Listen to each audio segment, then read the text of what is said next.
ابن خدیجة القرا ابن فاطمة الکبرا.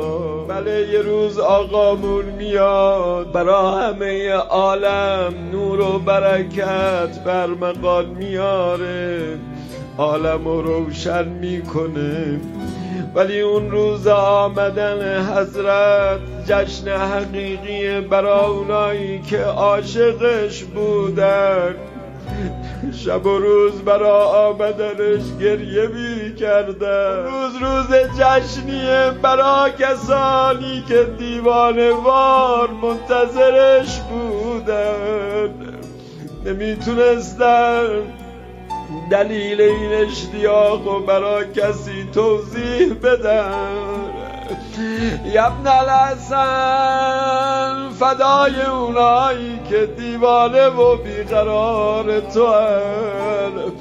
خودشون هم نمیدونن این آتیش از کجا به دلشون افتاده، نه براشون قابل بیانه. آقا جون زندگی تو بکن، چیکار به اومدن و نیومدن آقات داری؟